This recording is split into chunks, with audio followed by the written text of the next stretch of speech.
Clause 3.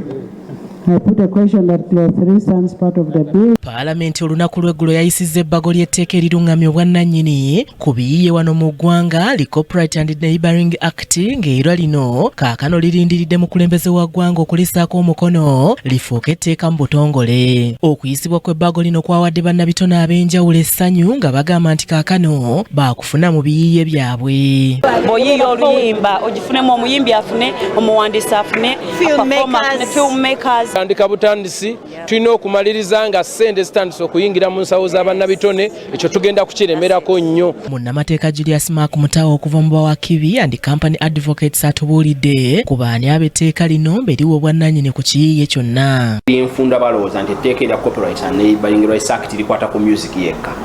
Nedda.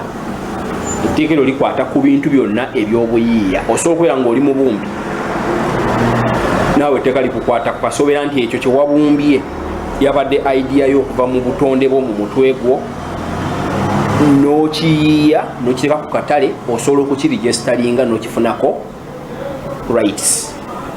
Era bw'onoogera mu tteeka eryo lyogera ku copyright, lyogera ku trademarks, lyogera ku patents ne rights endala ezikwata ku bintu ebiyiiye. Ono kyokka agamba nti omukulembeze w'eggwanga ne bw'anaaba aliyiyeeko omukono ne lifuuka etteeka mu butongole si lya buwaze ku bantu bonna abalina ebiyiiye byabwe.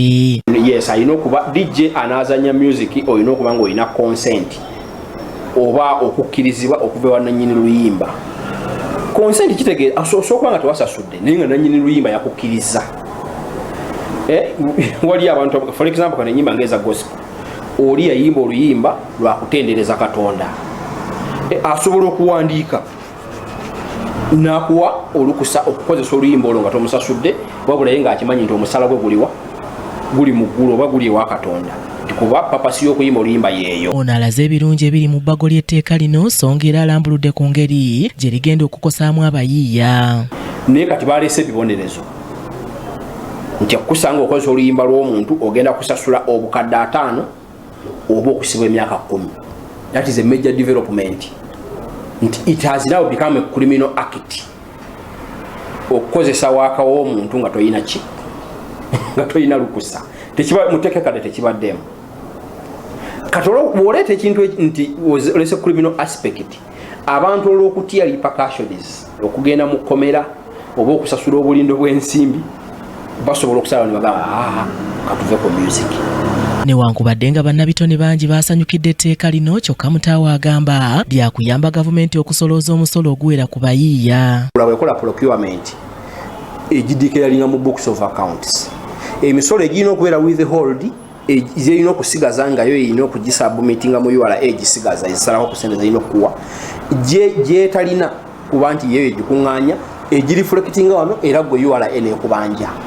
Ku lunaku bwe wasasula obukadde 5 oba oluyimba lwo olwapulengibwa Kingdom TV tuwe income tax URA ejja kusindika invoices ezibanja ew'omuyimbi. Kitegeeza gavumenti egenda kwongera okufuna mu biyiiye bino omusolo gujja kweyongera gwekuŋŋaanya. Ono alaze ng'etteeka lino likola ku kiyiiye ebbanga ly'obulamu bwa nnyini kyo nga singa aba afudde ekiyiiye likikuuma okumala emyaka 50 olwo ne kiddizibwa mu lujjudde akyagadde n'akikozesa nga mpawa mukuba ku mukono. For example nja kuwanga radio omuyimbi gwe bayita radio corporate ya muprotectinga nga waali mulamu naye okuva lwe yafa etteeka likya protectinga waakawe okutuusa nga wayisewo emyaka 5.